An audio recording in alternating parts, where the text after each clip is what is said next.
से ब्राजील ने पहली बार 1958 का फीफा वर्ल्ड कप जीता था। तो आज मैं आपको उसी की सच्ची कहानी बताऊंगा कि कैसे एक गरीब लड़का दुनिया का सबसे बेस्ट फुटबॉल प्लेयर बन गया। और अगर आपको इसी तरह की फिल्म एक्सप्लेनेशन पसंद आती है तो इस चैनल को सब्सक्राइब जरूर करना। तो कहानी शुरू होती है ब्राजील की एक छोटी सी बस्ती से, और इस बस्ती के सभी बच्चे जूते पॉलिश करने का काम करते हैं। और काम करने के बाद वो अपने आस पड़ोस के लोगों की जुराबे और कपड़े चुराकर उससे फुटबॉल बनाते हैं और खेलने लगते हैं। जैसे हमारे एशिया देशों में क्रिकेट गलियों में खेला जाता है, वैसे ही नॉर्थ अमेरिका देशों में फुटबॉल गलियों में खेला जाता है। वैसे ही ये बच्चे भी गलियों में फुटबॉल खेल रहे होते हैं। यहाँ फुटबॉल खेलने वाले बच्चों में से एक का नाम था डीको, और उसका छोटा भाई भी उसके साथ था। उसके छोटे भाई को सब बच्चों ने मिलकर पानी में गिरा दिया तो वो अकेले ही वहाँ पर रोने लगा। लेकिन फिर उसने पानी से कीचड़ उठाकर पेले पर फेंकी तो पेले और बाकी सभी बच्चे फुटबॉल छोड़कर उस कीचड़ से ही खेलने लगे। अब जब डीको अपने भाई के साथ घर वापस आया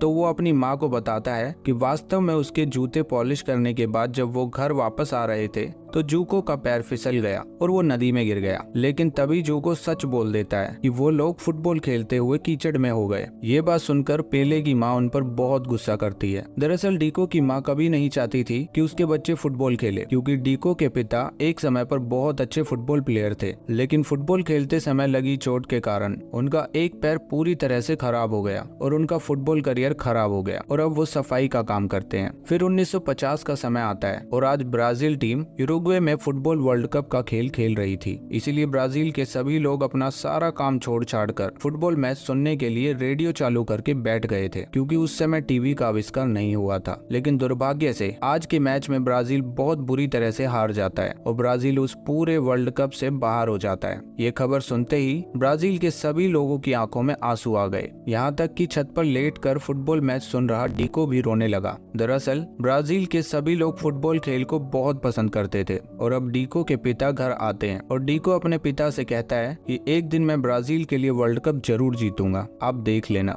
लेकिन तभी उसके पिता डीको से कहते हैं, डीको मुझे पता है कि तुम बहुत अच्छा फुटबॉल खेलते हो, लेकिन मैं चाहता हूँ कि तुम अपनी माँ की बात सुनो और फुटबॉल खेल से दूर रहो। दरअसल आज ये मैच हारने के बाद डीको के पिता को मानसिक रूप से काफी तकलीफ हुई थी। खैर अगली सुबह डीको की माँ उसको अपने साथ सफाई के काम पर लेकर गई। फिर काम करते हुए डीको की माँ को घर के अंदर से किसी ने बुलाया तो उसकी माँ डीको को अपना काम देकर जाती है। लेकिन बेचारा डीको अकेले वहाँ बैठा हुआ चारों तरफ देखता है और उसकी नजर पड़ती है टेबल पर रखी हुई बहुत सारे केक्स और पेस्ट्रीज पर। तो बेचारा बेबस डीको वहाँ से जल्दी से केक उठाकर खा लेता है। लेकिन तभी वहाँ बहुत सारे लड़के आ जाते हैं और वो सभी एक फुटबॉल टूर्नामेंट के बारे में बातें कर रहे होते हैं, जहाँ बच्चे फुटबॉल खेलेंगे और जो बच्चे अच्छा खेलेंगे उन्हें सेंटोस फुटबॉल क्लब में शामिल कर लिया जाएगा। वो लड़के बहुत एक्साइटेड थे और सभी अलग अलग फुटबॉल प्लेयर के नाम बता रहे थे कि वो उनकी तरह खेलना चाहते हैं। लेकिन ये सब सुनकर बेचारे डीको ने भी कहा कि मैं पेले की तरह खेलना चाहता हूँ। ये सुनकर वो सारे लड़के हंसने लगते हैं और कहते हैं कि ये पेले कौन है। डीको कहता है कि वो वास्को दी गामा का गोलकीपर है। दरअसल यहाँ डीको ने गलत बोल दिया था, क्योंकि वास्को दी गामा के गोल